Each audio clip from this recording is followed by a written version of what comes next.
Welcome to Out of the Blank.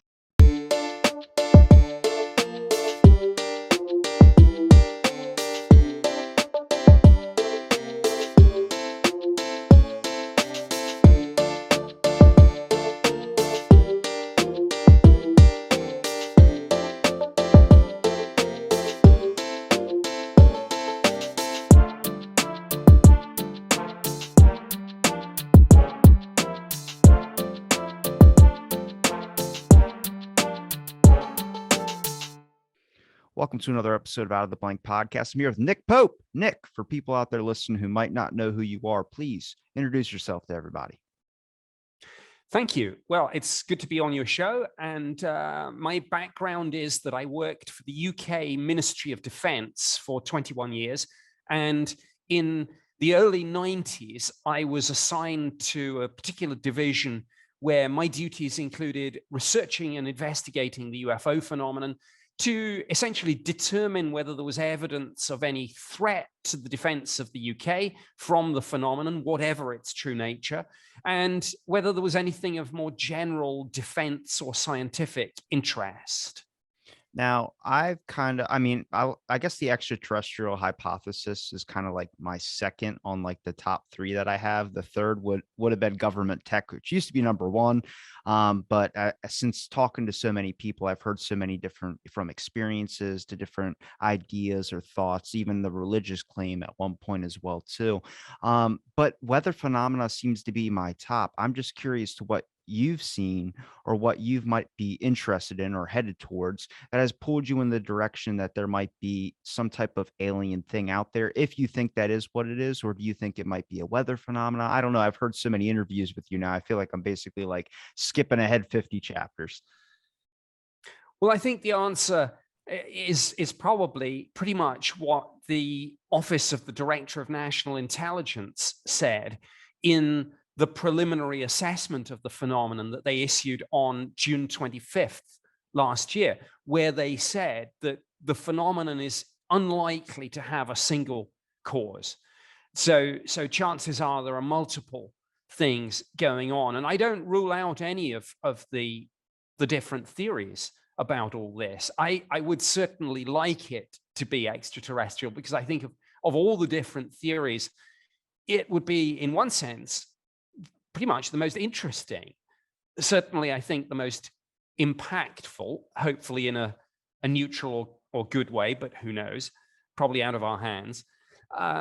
As for these other phenomena, there's no getting away from the fact that secret prototype aircraft, missiles, and drones probably explain a chunk of sightings. Weather phenomena, I'm sure, explain another chunk of sightings. A while ago, the UK Ministry of Defence issued did an intelligence assessment of the phenomenon and came to the controversial conclusion that exotic atmospheric plasma phenomena might explain some of the more intriguing UFO sightings. But you talk to different people, you get different theories. Some people think it's interdimensional. Some people talk about time travelers from the future. Some people talk about other civilizations that inhabit the earth, perhaps under the oceans or under the surface. And others talk in a religious sense in terms of angels and demons. I mean, I'm not particularly wedded to any one of these as here's your answer, but I think those are the sort of inevitable go-to areas, though I sometimes say that with some of the more exotic cases, I do wonder if the answer is something so bizarre and abstract and surreal that it is beyond our comprehension and something that we don't have words for or even concepts for. I think I probably more align with, out of all the people I've talked to, your perspective than most, just being open to all ideas of it. It's just very, very hard because I like to have a paper trail or at least a little bit of a trail of evidence. And it seems like with some of these claims, whether it's extraterrestrials are here or there's future people, that one's the most interesting also. But there it's just like a large chop to a very, very high tree rather than like working your way up to it, because we haven't seen anything really littered before, at least the general public hasn't. Maybe your perspective kind of different from the general public in a sense, just because you were researching it or looking into it for a little while. But when you see Bill Nelson from NASA over here, at least, come out and say, hey, we're going to look for our origins on Mars or Venus, you start to get like, wait, are we just like behind like the receipts? Are they way ahead and now they're just leaking out the information when it seems like this should have been a gradual process over for so long? Because honestly, I think all opinions are valid, all perspectives are valid, all thoughts are valid. But it gets hard because it has been littered. The whole market, UFO Twitter, has been littered with so many different ideas and shutting down other people's claims when it should be an open conversation about the topic, which is basically the only perspective I've tried to fight, was that we all are at the same basically part of the race, I would say. We all don't have a conclusion on what this is. So all of our opinions are valid, but there's a lot of shutting down. I've been called a conspiracy person to think that the government was 2 steps faster than, or 2 steps more ahead than what I guess they are. But I'm like, we don't know because they don't have, maybe I'm a conspiracy guy. So I'm like, there's information we probably don't know that they're involved in that we'll hear 50 years later. But the weather phenomena thing and government tech, whatever, they all seem like they all could be possibilities that are even all happening at once. And maybe that's what we're coming across. I think that's true. And to pick up on your remarks, I mean, I think that's the $64,000 question. Is it that the government knows more about this? I think that's a given, in terms of the fact that, of course, the government knows where the cutting edge of our own terrestrial technology is, certainly our own domestic technology within the confines of deep compartmentalization of information. But generally speaking, you know, we know where the upper ceiling of our own tech is, so that if you speak to the right people in government, they will say, yeah, we can do Mac, you know, and whatever the figure is, and they can give you some data on those sorts of things.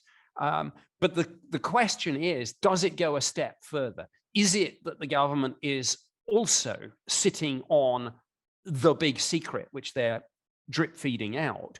Or is it that they're a little late to the game and are only now catching up and saying to themselves, hey, we've been missing a trick here. We need to look into this UAP business. Now, I incline towards the latter. I'm not necessarily sure that if you went to Area 51 and, you know, rolled up the hangar door of the most secure facility, there would be this alien spaceship. I mean, I think there would be a next generation drone for sure, or a spy plane. But whether they are the gatekeepers of an extraterrestrial secret or not, I'm not so sure.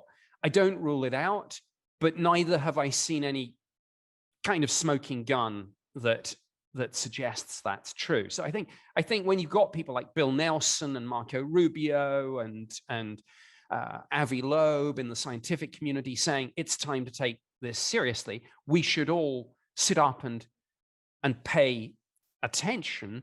But whether, particularly in government, any of these people know for sure what we're dealing with, that might be a bridge too far. How important is it, or what advice, I guess, you could give to people like myself who are trying to find a rational narrative and not people blending into their owns? For instance, I've heard claims like people that talk about Avi seems like he made billions of dollars, or not billions, millions of dollars off of his book.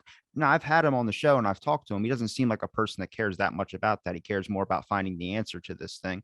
But Bob Lazar, people debunk him, and he was the reason I first started getting interested in the UFO topic. And you start landing in this spot that it seems like, what deters real information from people just trying to exploit the ones that they fit best and they're making money off of? I feel like Skinwalker Ranch, in a sense, has turned into that. The X-Files is the best example of that. It's not saying that they're bad, they're fun and they're entertaining, but when you're saying it's aliens, or if you're saying it's aliens, and then you start showing everything about aliens on a alien network or alien show or alien Twitter space, for instance, all the main UFO figures seem to be doing a lot of Twitter spaces, which is interesting. But they're getting questions asked to them, or they're spinning or going into something where they're only purporting that one thing being the only answer, or they're maybe hyping it up just for attention in a sense as well too, um, which makes it harder for me to be able to see what's real. I mean, even the future people thing, is there a document or a government thing that talks about seeing that? And I'm not saying we deserve the right to know. I don't think the government has to tell us jack if they don't want to tell us jack. But when I see Bill Nelson get on screen and start saying, we're going to find our origins, I'm like, what is this a pull for funding? Because it seems like a pull for funding. Or you got to go with society's narratives, the general consensus from the public. Now that they're interested in it, you're going to have a lot of people jump on board and want to toss out money to you or get enough pull behind you when you say it's what they want. Well, I don't think there's any organization within government, and I don't think there's any manager of any particular program that wouldn't say, yeah, I'd love more resources because I could do a more effective job. So whether it's Avi Loeb seeking to raise funds for the scientific search, literally building new telescopes, or whether it's Bill Nelson knowing that NASA is in competition with other parts of government for funding, saying, well, hey, there's a lot of public interest in this at the moment. Let's leverage that. But I mean, it's not like the mission of NASA hasn't changed. It has changed. I mean, the mission of NASA has always included the search for our origins and the search for extraterrestrial life. So I think, and none of this stuff about money invalidates data. I mean, Stephen Hawking, when he wrote A Brief History of Time, as perhaps one of the most successful pop science books ever, and made millions off it, none of that invalidated any of his equations. I mean, his data were his data. His equations either added up or they didn't. So I think it's sometimes it's easy for critics to say, oh, it's all about money. Yeah, sure. You know, there are a lot of TV shows about aliens. Well, there's a lot of TV shows about the Second World War. It doesn't mean that the Second World War didn't happen. I mean, I think, you know, in one sense, that's a little bit of a distraction. I try my best to speak with at least people like Avi and himself, just to be able to understand their perspective by them explaining it to me and be able to see if I can sense like what seems to be a fib. With Avi, I don't think it's that at all. I definitely think he's interested in the idea of extraterrestrial life, and to think that there isn't any extraterrestrial life out there, that's dumb in its own. You have to think that there's something bigger out there. But the issue is, if you say that, if you think that, you get a question asked to you. And usually that question is like, well, do you believe in God, or are you an atheist? It's like, I'm not religious per se, but if I want to explore and I want to know what else is out there, whether it's an exoplanet, whether it's life on another planet, they just feel like you're not really filling a void, but it's kind of like a gap in a sense. And I guess we're all looking for where we come from. I think that's the biggest question. And for people who aren't religious, which seems to be most of the public, it is that topic of, is there something that created us? Is there, I used to have that theory, I think a couple hundred episodes ago. Was there a, was, are we created by like little test tube things dropped on different planets and Earth's the one that survived the most? Is that a possible theory? Sure. But when you're seeing videos constantly littered all over the market, especially now getting more and more, it seems like there's more information or more videos constantly coming out compared to back in the day. I'm like, why all of a sudden? Why, when you start realizing that there might be this possibility of alien life, you're starting to see it everywhere, where I start wondering, is it our brain morphing things to see things? I think you get too deep down a rabbit hole. Me and you probably know from conspiracy theory type, I guess, research. You start seeing like plot holes everywhere, and then it just keeps getting worse and worse and worse. And I feel like that's a lot with like the alien UFO stuff, where you're constantly seeing the same person saying they're seeing lights every single night outside of their house. I'm like, well, have you been abducted yet? They're like, no. And I'm like, okay. So do you live near an airport? Yes. Okay. That's a fair point, I guess. Maybe they could be airport lights. I mean, jokes aside, I would say, but it gets strange, and I think everyone's just generally confused. So whenever they see something, they feel the need to post it up on a Twitter thing or a UFO thing and say, "This is a UFO." It's like, well, if a real one does happen, it's like crying wolf. Nobody's going to believe you. Sure. I mean, I think finding the signal amidst the noise is the big challenge, and it's always been the challenge, whether it's civilian UFO groups like MUFON, or whether it's government programs like Project Blue Book, like the work that I did at the Ministry of Defense in the UK, like ATIP, or whether it's the scientific search that something like Project Galileo is doing, or NASA at the federal level. I mean, I think with all of this, it goes back to, in one sense, it's nothing unique about ufology or the scientific search for extraterrestrial life. You could probably look at a lot of subjects and say there are different theories out there, there are different people talking about it with different perspectives. And like anything in life, you've got to learn to evaluate your sources of information. So is someone credentialed or not? Do they have a background that maybe gives them a sort of, kind of better insight into this than, say, the average person in the street? So, for example, if you're talking about scientific questions about, is it possible for life to evolve elsewhere in the universe, and what might that life look like, and how might we detect it? Yeah, you would probably listen to a Harvard astrophysics professor like Avi Loeb, and say, yeah, he's worth listening to. You would probably, on the UAP issue, go to somebody like Christopher Mellon and say, well, hey, here's a former assistant deputy director of defense who has looked at this issue. Again, he's worth listening to. Doesn't mean that nobody else, has a say in this. I mean, I think evaluate the data as you find them, but those are the sorts of things that maybe help people filter what's being said. I mean, who are the people saying these things, and do they have a position from which that gives them a degree of authority? But in all of that, let's not be too elitist about it. Let's not forget that even in these days of, for example, forensics and DNA and surveillance cameras, let's not forget that eyewitness testimony lies at the heart of the criminal justice system, as it should. Somebody in a court looking at a jury and saying, this is what happened. The jury have to look that person in the eye and think, is that person credible? Do I believe that account? And so that's a factor too when it comes to UFOs.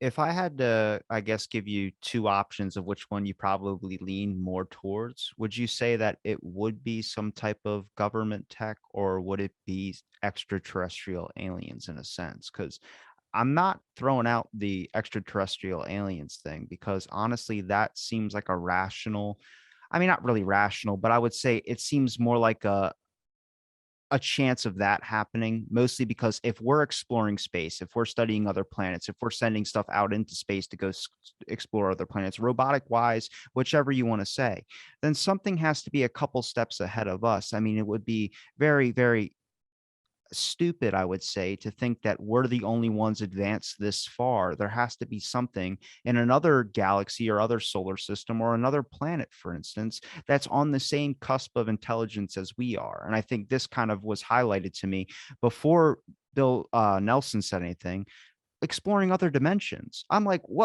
what? Like, that's a possibility? And they're like, yeah, we're starting to discover that there are other dimensions. I'm like, well, for not even 50, 60 years, you were talking about that's a stupid possibility. It was labeled under pseudoscience. And then you realize now it's accepted as there actually might be a rule of thumb that there actually might be another dimension that you can discover. I mean, am I looking at crazy information, or is this just the fact that we make bold claims about science, or we make bold claims about anything, and the dismissal of another opinion in fear of hurting our own hypothesis, in a sense, which I'm starting to learn from a lot of academics?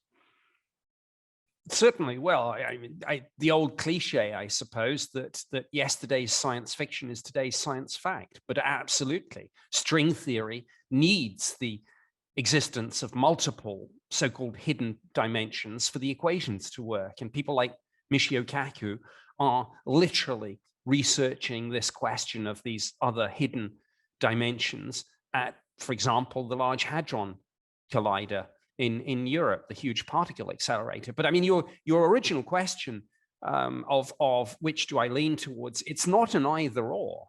I mean, we know that some UFOs, as I say, are going to be black project tech, whether it's ours or whether it's adversary drones, for example. It's just a question that most people don't know, what the level of technology is. Even in government, you can have a good idea of your own tech, but your intelligence assessments about, for example, how fast and how maneuverable Russian or Chinese drones are just that, your intelligence assessments. And as we've seen many times in history, for example, with Iraq and WMD, intelligence assessments are not always right, and questions are not always as binary as we might think. If it like hypothetical wise, if it is an alien or some type of extraterrestrial thing, a lot of people say that they would not be interested in looking upon us, and I honestly think that's not true, and at least in my perspective, only because there's a lot of fascinating things to learn, I think, from anything.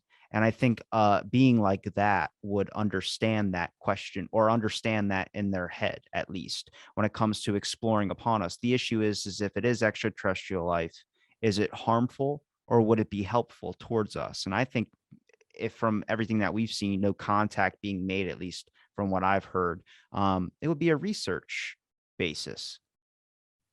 I'm sure that's right. Yeah. I mean, let me go back to a point you made about, I suppose where we are, where humanity is in the wider scheme of things. And I often point out that in a universe nearly 14 billion years old, chances are there are going to be civilizations out there with millions, hundreds of millions, maybe a billion years head start on us. And it's the kind of Copernican principle. It's the statistical theory of averages. If you go into a room of 100 people, chances are you are neither going to be the tallest person, nor the shortest person, nor the smartest person, nor the dumbest person in that room.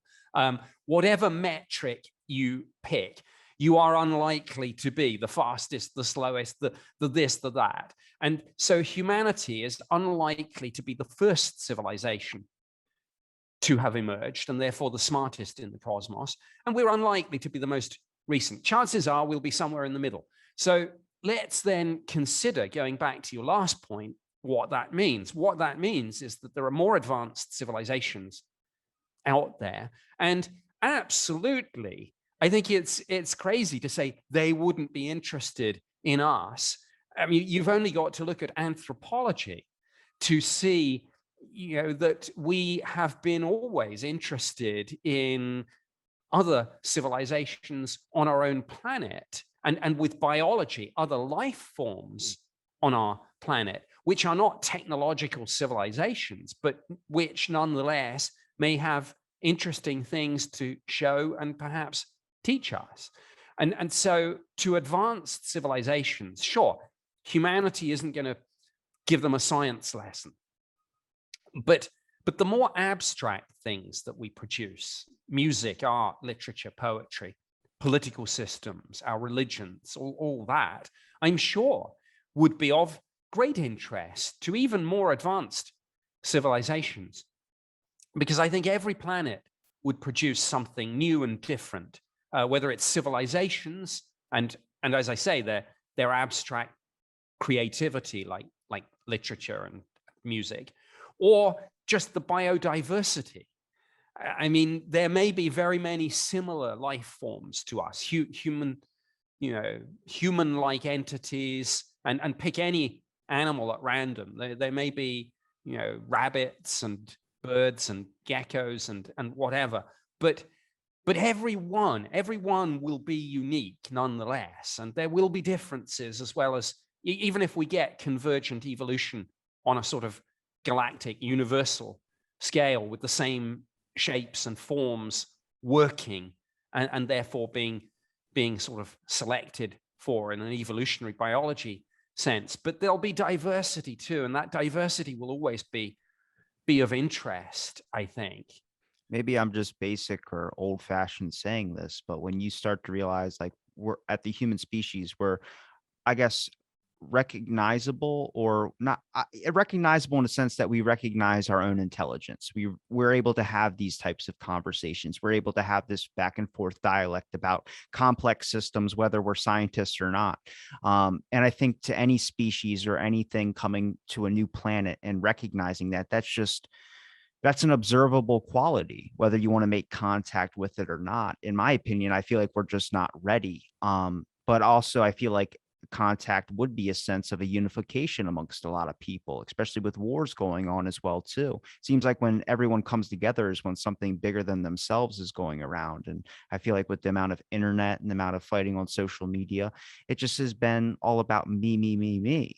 But if you realize there's a being from another planet, I honestly hope it's that one. I really hope it's not just a weather phenomena, because then that would just amp up the climate crisis with a lot of people. They'd be like, oh my God, we're seeing mirages everywhere. I'm like, I don't know if that's that, but okay. Um, but then the government thing would just cause people to be upset and cause fighting again, too. And I used to be so pro for that. But honestly, I feel like as me putting aside my personal perspective and putting on like a business and profitable and military perspective, yeah, we're going to be looking into a lot of deep, dark, crazy stuff and weird ideas, only because that's how you get ahead. That's how you stay ahead. And everybody's about being either the number one country, number one producer, number one conqueror, whatever. It's just a business aspect, because if you're thinking it, then your enemy's probably thinking it. And sadly, we look at everybody as an enemy in a sense, rather than looking at as a community, I would say, as a human species, which I feel like that's the only time we should ever leave this planet. Now, I love learning about exoplanets. I love the fact that we might be colonizing in space. I think that's amazing, because we have all of our eggs in one basket on Earth. And if an asteroid comes, we're screwed. Maybe, I don't know, depending if planetary defense has gone really far. But I find that we shouldn't really be able to go out and explore until we come to the basis of that we are one species that is trying to promote our survival, because we all care about our own survival. um Maybe that's crazy, I don't Well, know. it it puts me in mind of the famous Ronald Reagan quote to the UN Security Council, where he said, I occasionally think how quickly we would set aside our differences if we faced a threat from beyond this earth. And yeah, maybe there is something to that, the unifying factor. The astronauts have talked about the effect of looking at planet Earth from the International Space Station, or particularly from further away from the moon, for example. And they've talked about the transformative nature of that experience in giving people that view of, to coin the phrase, spaceship Earth.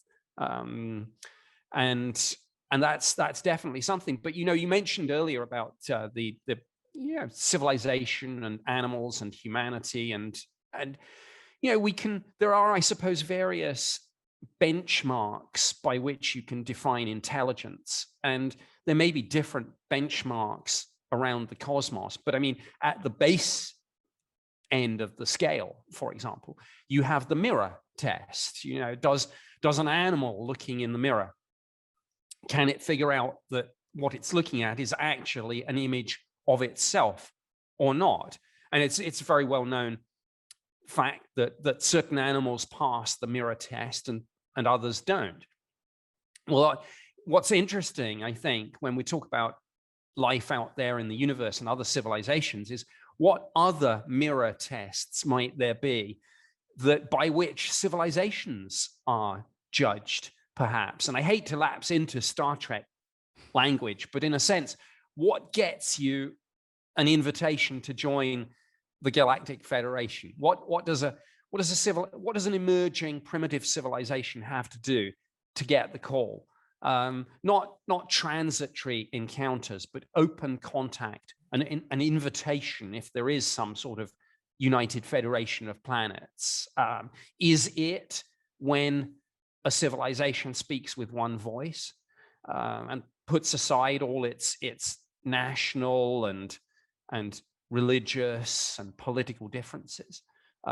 Is it a technological trigger? Like, do you have to, in Star Trek universe, for example, it's the development of warp drive that triggers, I guess, the invite? Or is it something else? Or is that just speculation? But it's interesting, even if it's just speculation, even if there is no federation, it takes you to some interesting speculation about humanity and about extraterrestrials. And people always say, what do the aliens look like? And what do the aliens want? As if there's going to be one other civilization out there. And as I always say, the chances of there being two civilizations in the cosmos, us plus one, are as infinitesimally small, I'm sure, as the chances of there being just one, i.e. us. I suspect that it's a crowded cosmos, but whether they have any definitive answers to the great philosophical questions, where did we come from, where are we going, what's the meaning of life, what happens when we die, those whether that's in a religious or a secular sense, whether those answers are out there or not, I don't know. But my goodness, I think it's fun reaching for them, reaching for the stars. And as you say, all our eggs are currently in one basket. And whether it's asteroid strike, whether it's a coronal mass ejection on an unprecedented scale, whether it's some sort of, solar super flare. lethal and transmissible global pandemic, whatever it is, whether it's nuclear war, all our eggs are currently in one basket. And if the human journey isn't to end here where it started, we do need to develop viable interstellar travel. We do need to travel to the stars. Absolutely. I've heard an experiencer story from a person who doesn't put it in their bio or anything. It just kind of popped up in conversation after having so many with the person. And they described three dots in the sky that kind of seemed like as you moved, it was like looking at my hand as you would see the dimension of it. But then not even like 300 episodes later, like almost a year later, from a whole different person who wasn't anywhere in the same area as that person, gave me the same exact experience. And then also, not even 200 episodes later, I heard the same exact experience where I started like being like, is this the same thing? But then you see videos of an actual saucer or a disc that's flying through the air. And someone brought a perspective into my head where they go, you would think after the years they would just evolve their tech.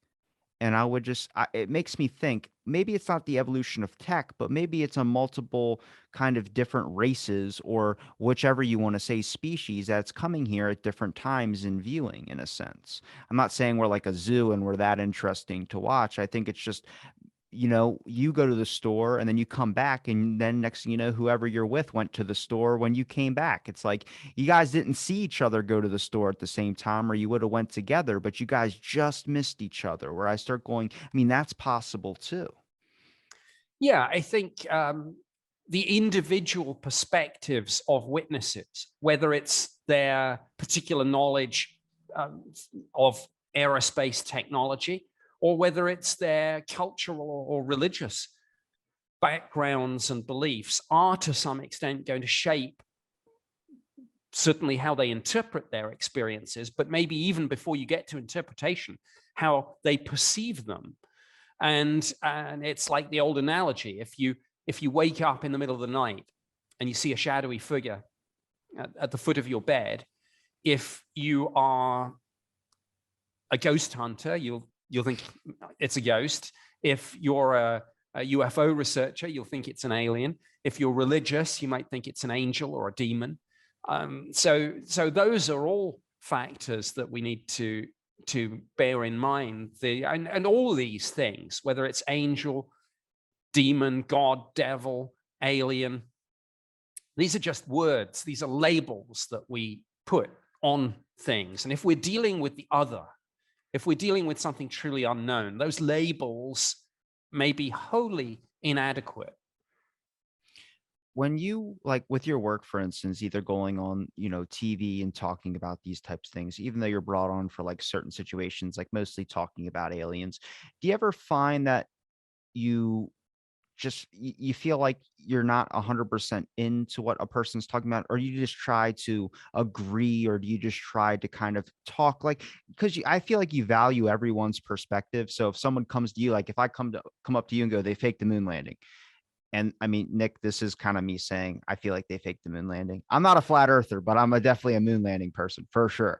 Um, but I don't go like, like wearing a t-shirt and getting a bumper sticker. I don't do all that. But I feel like you would hear me out, and then you would talk about this situation, and you wouldn't really ever put me down about it. Do you ever feel like you're sometimes forced into those positions as well too? Because from a lot of interactions I've had with people in the UFO community, there's constantly been either a shutdown or a support if it's in that narrative or that person's thing. That's why I'm kind of testing the boundary with you, where I'm like, I feel like you would just tell me like, yeah, okay.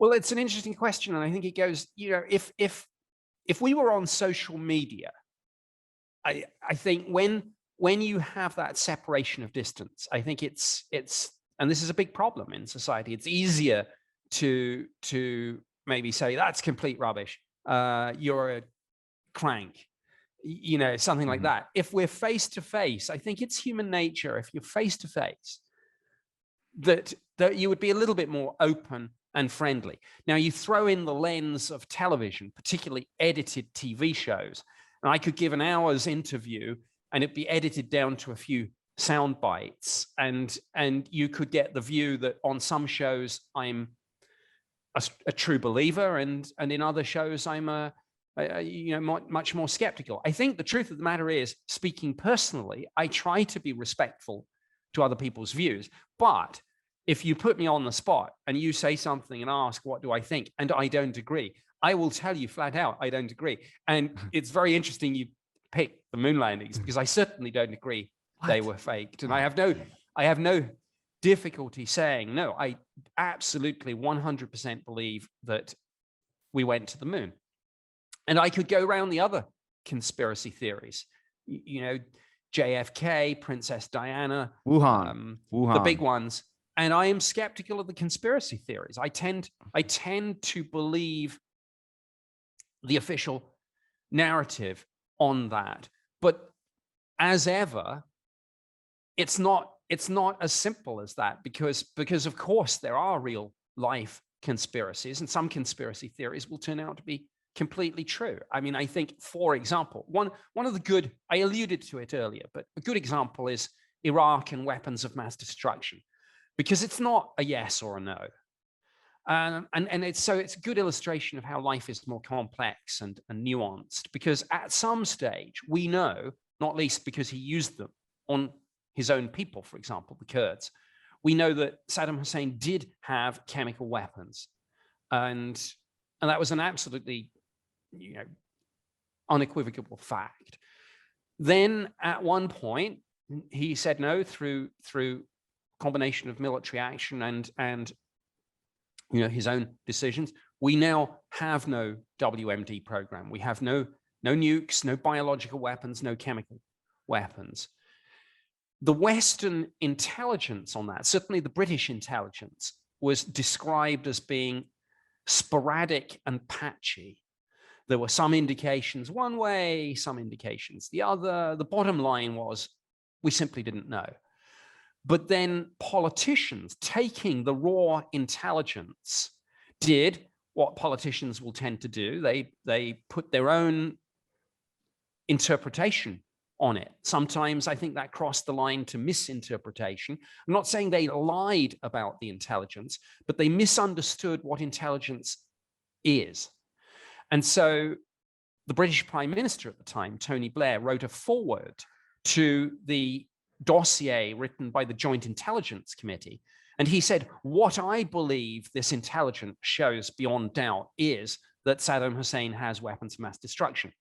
Well, that's not quite what the intelligence said. The intelligence, as I say, was sporadic and patchy.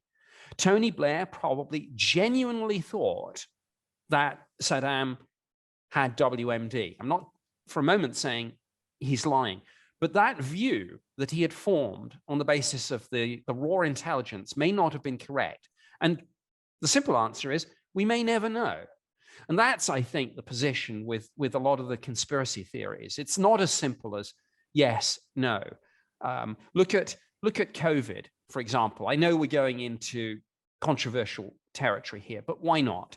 I mean, we've been sold lockdowns and It's I masks. must say it's my show. If I get the video taken down because Yeah. YouTube doesn't like it, it doesn't matter. Okay, look, we've been sold lockdowns and masks. But if you look at the data, plenty of occasions when people have been locked down and masked up, the cases spiked. And in some cases more than in places where they weren't. There are now increasing studies showing that the apparent benefits of masking may not be statistically significant. In That's other why words, they ended chance mask alone. mandates. They ended mask mandates Yeah. because of that. And that's before you factor in that there may be negative outcomes too. What happens to child development when a whole generation of kids hasn't been able to see and read facial expressions? There have been some disturbing studies done on how far childhood learning has been set back by remote learning and by masking and by social distancing and the lack of social interaction. There have been plenty of studies to show that even something as basic as IQ levels may have dropped significantly because of these factors. So it's hugely complicated. It's not that masks are either good or bad. It's not that lockdowns either work or don't work. I mean, there's a huge amount of these factors that go into the mix, and we may never know what's right or what's wrong. If you put in a lot of restrictions, I mean, in a evolutionary biology sense, for example, if you put in a lot of restrictions, viruses mutate randomly. A mutation that gives very high transmissibility is far more likely to be selected for if you have a whole load of mandates in place, because it's the only way that it can get to do its thing. So it's not.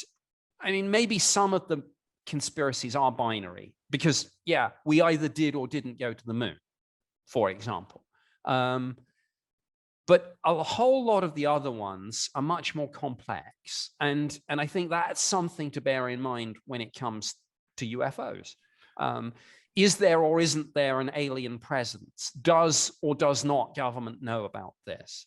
I feel like we would be a lot farther if people just admitted that they don't know. But what happens is they base something and they like a lot of words have been destroyed in a sense. Fact checker doesn't really mean what it was supposed to mean anymore. Hell, even racist doesn't even mean the same thing it used to mean. People call No. people racist over nothing now. And I think it gets to a point where I rather them just be honest and tell me they don't know. Like, for instance, I'll bring up the one conspiracy, Wuhan. That whole narrative has been tossed and turned. You were labeled racist if you brought it up. It's labeled under conspiracy theory. But if you type it in on Google, it's going to show you that it's more than likely that it came from there. There's Fox News talking about it. There's CNN talking about it. There's everyone's now looking at that like that's a possibility, but that got hijacked in a sense. And I've been saying it on the show and had people call me an idiot. But it's like, I'm not saying that that's the likely one, but I'm saying that should be looked into. And the fact that you're not letting people look into it or even have a talk about it. Conversation is the most important thing. You make these ideas controversial, UFOs, whatever, when you say you can't talk about it, or you say you're an idiot for talking about it. You're supposed to talk. We're all genetic code. We're all supposed to decipher and make this great knowledge walk or informational drive, whatever you want to say. If you want to roll down the window and spit out your gum, sure. Then roll it back up, crank it back up. That's a bad metaphor. I'm sorry. But we're all on this journey together. We all have to pay attention and share snacks on the way there. Sure. And these things have been dishonestly smeared as right-wing dog whistles. And I'm getting to the read across to UFOs in a minute because there is one. But when you mention Wuhan, this was, if you even used the phrase lab leak, you were in danger of being cancelled or deplatformed. And now, of course, some months ago, President Biden instructed Avril Haines, as Director of National Intelligence, to go and do an assessment. And now people can read on the ODNI website the intelligence assessment of COVID-19. And it's very interesting because across the US intelligence agencies, with all the different agencies, some of them thought that the wet market theory was more likely. Some of them thought that the lab leak was possible. And again, like Iraq and WMD, there was not a consensus. But what was dishonest, and you mentioned racism, if you said to people a few years ago, I treat everybody equally, irrespective of their color, their race, that would be a good thing. That would be a good person. Well, now that kind of thing is treated dishonestly and smeared dishonestly as a right-wing dog whistle. So you get that. Then the read across to UFOs is important because it's there. And the read across is the way in which for decades this subject was smeared and spun as being kind of fringe, crazy, conspiracy nonsense. People would mention, tinfoil hats. People would use phrases like space aliens. People would use phrases like little green men.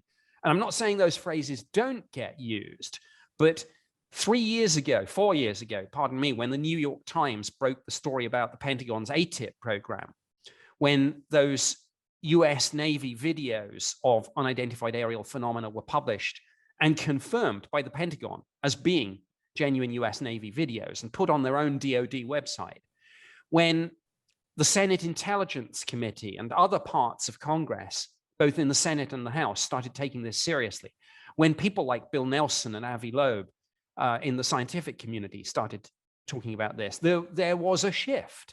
And so we are in this constant sea of flux with things changing. And what is smeared yesterday dishonestly as fringe crazy stuff is kind of accepted now. And yet some people cling to the past on all this and say, UFOs are still crazy, when people like the Senate Intelligence Committee say, no, it isn't. And it's in the new National Defense Authorization Act for fiscal year 2022, multiple UFO provisions. There it is. Things change. The CDC always said, follow the science. Previously, they said, put the masks on. Now they're saying mask mandates are not necessary in a lot of the United States. And yet some people are still saying, oh, it's too soon, it's too soon. Well, you can't follow the science when they say masks on and say don't follow the science when they say masks off. It's which do you want? So it's this sort of Orwellian double think that you get, and you get it with UFOs too. And I'm glad to say that the situation is changing, but it just shows that what people need to do is go where the data take them. Talk to each other, listen to the people that have been studying this from within the system, hear other points of view, and don't shut down other points of view just because you think it's crazy or wrong. The biggest, I would say, crutch that society has kind of fallen into, or biggest hole, I would say, is the fact that we can follow the data. And I think people need to understand that science is constantly evolving. It's an ever working progress. Sometimes you've been running off a thing for 20 years. And next thing you know, the thing you dismissed in the beginning happens to be the right theory. I just wish there wasn't such a quick dismissal or fire off of ideas or other people's perspectives. I mean, the term open science is like, what? It's more open to the public. But what about just an open communication of perspectives and ideas? I get it. We got to pick a general consensus of an idea to run through, but it's a lot less incriminating, or you don't lose your credibility as much when you go back on everything that you've done. See, that's the hard part about managing so many people. And I wish there was a better kind of, even with UFO Twitter, like they're all in the same goal. They're all trying to get the same thing done, but I've seen more shit talking on each other than I've seen over anything. And that's whether someone wants to go get views by creating a fake video or something like that, or they talk about Lou or whoever. I don't know these people, so I need to talk to them. But when you start realizing that, like, you're in the same goal as this person, but I see you online fighting this person, does that mean we just have to go meet in person and have communities talk about this type of situations? Or can there be an open communication of ideas? Well, otherwise you just end up in an echo chamber. And I mean, I think when people say follow the science, whether we're talking about COVID or UFOs, there is no the science. There is just science, and science constantly evolves as new hypotheses are put forward, new experiments are designed, new data are analyzed, and new conclusions are drawn. And we're constantly pushing the boundaries, whatever it is. And you know, when people say, for example, oh, you can't get to Earth from Proxima Centauri because it's contrary to the laws of physics, you know, I always point out to people, when you say contrary to the laws of physics, what you mean is contrary to the laws of physics as they are currently understood. But as the history of science shows, you know, and whether it's physics or chemistry or biology, we are always finding out new things. We are always pushing the boundaries, and things change. And it goes back, a scientist is never afraid to say, I'm wrong, because they'll have a hypothesis, they'll do an experiment, they'll have their data, they'll draw a conclusion. But then if a more up-to-date data come in, they will say, I'm wrong. And this is the read across to UFOs. Those of us who've looked at this from within government, the irony is we are far more likely to say, I don't know, or I was wrong about that, than people in the civilian UFO community, who often will point at you, wagging their finger in your face, either literally or metaphorically, and say, no, this is what it is. And people who've done it from the inside are like, well, you know, I'm not so sure. Do you have hope for, I guess, the general public to come to a consensus without an alien invasion or without some type of big global natural disaster to come through? Because I feel like as the more information comes out, it seems like there's going to be a pull together of a lot of people. But at the same time, we lose, like, our attention spans are so shot, where it's like as soon as something comes out, like even all the people that were saying the masks weren't effective, and now they're saying it now, and then they're all like, yeah, but then they're moving on to the next task. I'm just hoping, because I think me and you both know from conspiracy theories or conspiracies, the big ones, 9/11, all this type of situation, so much time goes by that it just becomes one of those things that we're never going to get answers to now. I don't think we're ever going to get full answers on the JFK. I don't think we're ever going to get full answers on 9/11, even though people say, well, the data is set. Yeah, but you have people with doubts, and you have a lot of plot holes that you say it's a coincidence. Okay, Operation Vigilant Guardian happening at 9/11 on the same day, a training situation that was going on.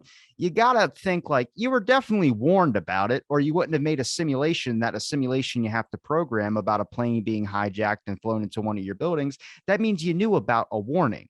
For how long? I don't know. But saying that's a coincidence doesn't make sense, because you had fair warning about it as well too. Yeah, I just derailed us onto the 9/11 thing, but I'm just saying, with enough time, things pass, and then there's no congruent evidence, and you still have slivers of doubt. And in my or perspective, I would say, or understanding of life in general, from the life that I've lived so far, is that when someone has a doubt, it never truly gets erased away unless it's been proven or shown the real answer to something. Sure.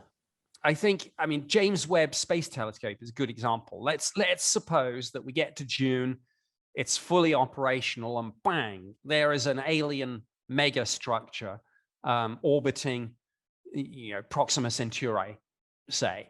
That to me would be pretty much done deal. But there would always be people who would say, well, NASA faked the image. So it's an irony of UFOs and the search for alien life that at the moment, there are a lot of people who think there are definitely aliens and the government's covering it up. If we ever do get like first contact, or say James Webb finds that the government would be the one saying, yeah, we found aliens. And there would be a whole bunch of conspiracy theorists saying, no, I think they're faking it. Maybe for a sort of space patriot act and a false flag alien invasion. I feel like I see. I think that's with anything that you come out with. Someone's always going to have that other perspective that's like, I don't think it's true at all. Um, I look at it like, I know you're not going to get the general or the world to agree on one thing. I think you're going to have your ins and the outs, I would say, or the yeses and the nos. But I think there's also a way to stop it from becoming violent. And I think it's also with conspiracy theories. And I've kind of learned this out when you're diving down these rabbit holes. It's very, very hard. If I will tell you right now that the government is still experimenting on humans, you would probably say, I don't think so. Right. Well, during the pandemic, nobody talks about, there was that daycare, whatever, that got busted with mentally challenged people where they were injecting them with stuff. Did you hear about that? It was like how they slipped the UAP thing under. They said that there's things they can't explain, and nobody really cared because everyone was worried about grandma during the pandemic. They had this human experimentation thing happen. I can pull it up if you want me to, but that came out of nowhere. And nobody cares. Everyone forgot about it, but they got busted. It was 50 people or something like that were charged. People would say, no, human experimentation is not going on. But if you look this stuff up, it's like, this is still happening. It's like, yeah, that's when people get violent. That's when you get a QAnon situation. I think it's good to have those outside perspectives that are thinking way outside the box, but it's the part about becoming violent. And that's what I don't like about it. Yeah. I think it needs to be a rational conclusion on these things.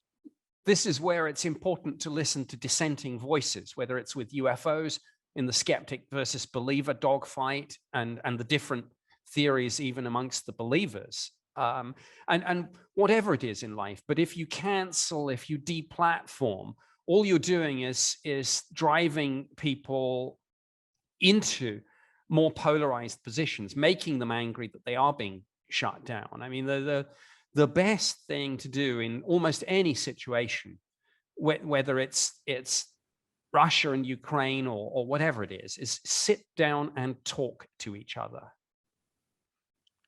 And I would say, because I want to talk about what you're working on as well too, with the time that we have, but with whatever you're working on right now, headed in towards, besides doing the interviews and more personal shows as well too, because I think it's amazing that you keep yourself open to the public, I would say, or at least for talks about this type of stuff too, because that's very important, especially from a person from your position, and also your thoughts are important as well.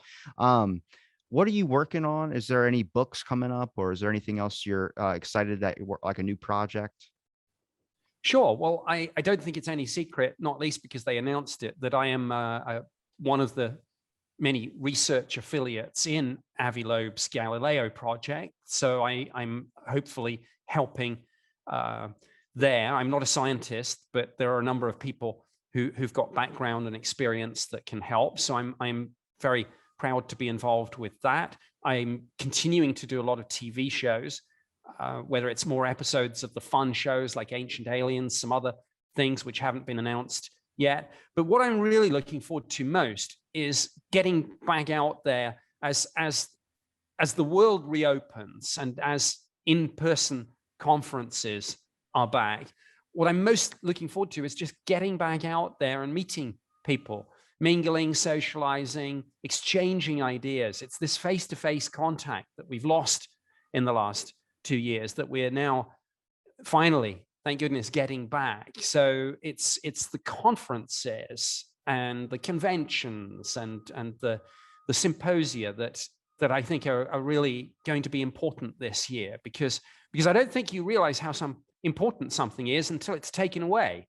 And when you get it back, there's a huge hurrah. And I know that I've got several conferences coming up, and I think that's really my key strategic aim for 2022. But I mean, I see my role now not so much as a researcher or an investigator, but as a communicator on this issue. And if I can help this ongoing conversation through my media work, and I'm lucky to have a platform, but if I can keep the conversation going, take it to new and interesting places, then I'll have done my job. And I only got, I think, two little questions left. One, do you ever get exhausted a little bit with all of the talk about aliens? Like, do you ever, I just picture you with like sunglasses on a beach, sipping out of a coconut, just trying to take a relaxing day or something like that. Sure. Yeah, I get UFO'd out, and I love nothing more than a nice film noir in the evening and a good brandy or something like that. Absolutely, everyone needs downtime. People can get too narrowly focused. You probably feel better when you step away for a little bit just to be able to rethink about some stuff and then come back to it. Yes, completely. And then the last question would be the Galileo project, the research that goes on in there. Is it like a meeting of the minds or like a Star Trek kind of convention table thing? I just picture all of you guys sitting around in like stone chairs in a circle with like shrouded cloaks on, just like, guys, aliens, what are we talking about?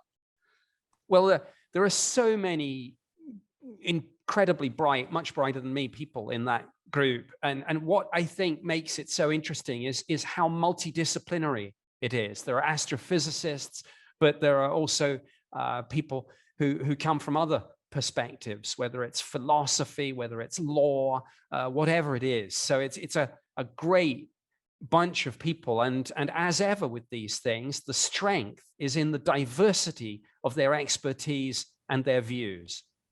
Vive la différence. Nick, it's been a pleasure chatting with you. Is there a place where people can find you? Any links? I'm going to link it in the description, but if you want to say them off to anybody out there listening. nickpope.net and at nickpopemod on Twitter. All right. Well, thanks for doing the podcast, and thanks everybody for listening to this episode of Out of the Blank.